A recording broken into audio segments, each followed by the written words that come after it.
All right, guys, need a note sheet from yesterday. We're finishing up the notes from yesterday.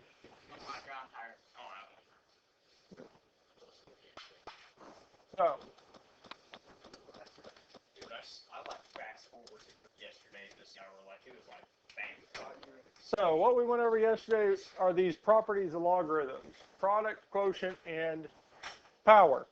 And we use these properties to be able to expand a logarithm from a single logarithm all the way out. And what we ended up getting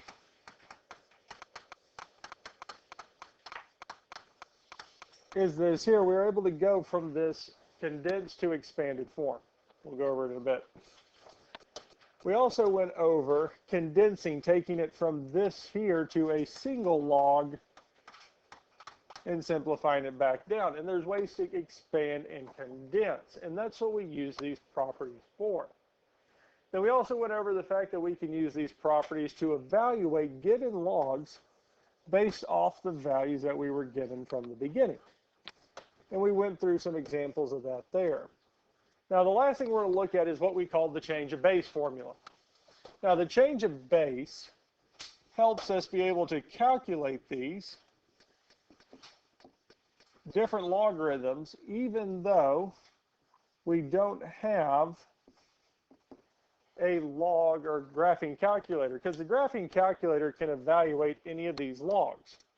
Because if we were looking at log base 3 of 8, the graphing calculator, we can pull it up and calculate that there. We can go math up to log base 3 of 8, and it'll calculate that for us.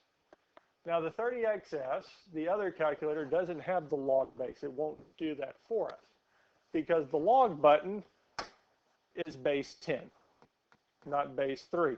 So that doesn't help us.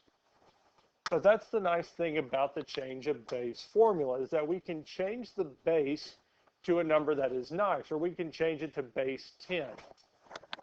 And for that there, it's really just saying log of C, log base C of A is equal to log of A over log of C. So for us here, to rewrite this as common logs, to apply this change of base, we get log of what's inside over log of the base. So log base B of A is equal to log of A over log of B. Now for us here, log base 3 of 8 is going to become log of 8 over log of 3.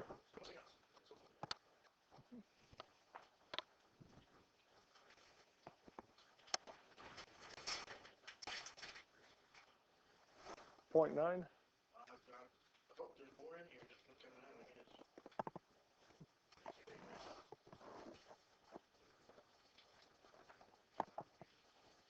Questions on how we went from log base 3 of 8 to log of 8 over log of 3. Now the nice thing with this is now we can grab the 30XS dot fraction log of 8 over log of 3, and it'll calculate it for us. We're not having to get the graphing calculator to do this. 1.8927. Graphing calculator told us it's 1.8927. It is the exact same thing.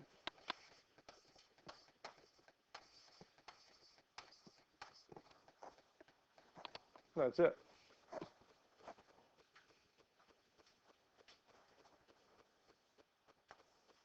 So let's look at this here. Evaluate log base 7 of 11. So if we were to rewrite this as common logs, we'd have what? Log of, yes, 11 over log of 7.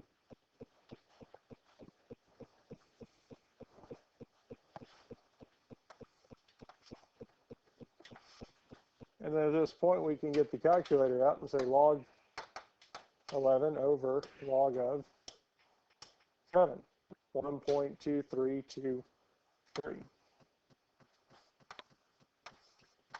And we're just going to round to the 4th decimal place.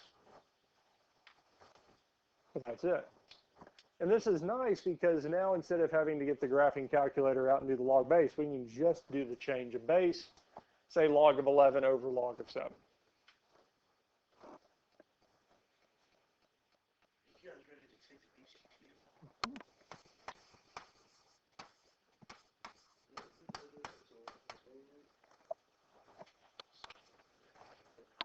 Now let's look at these two here. These say evaluate using natural logs.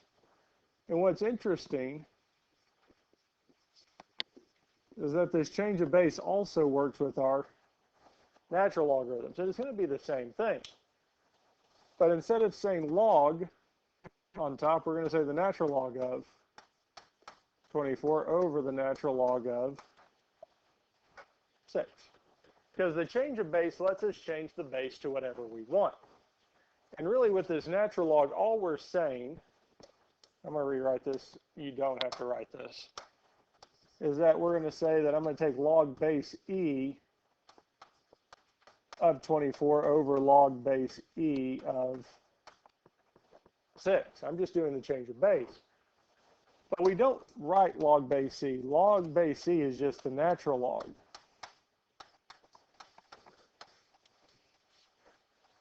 Because we can change the base to whatever we want.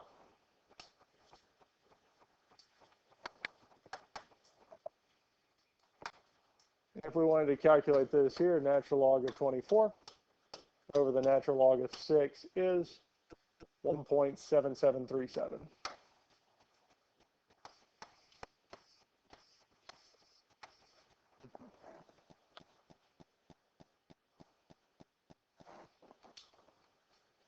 Questions on this here?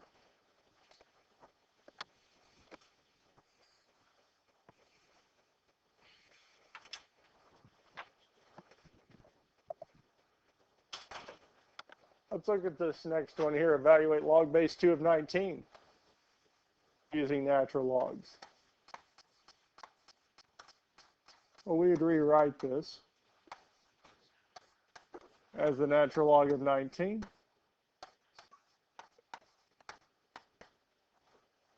over the natural log of 2.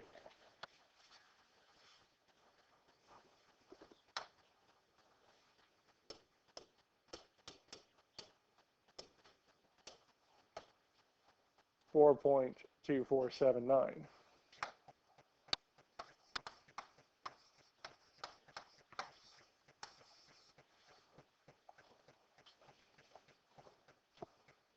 Questions on this here?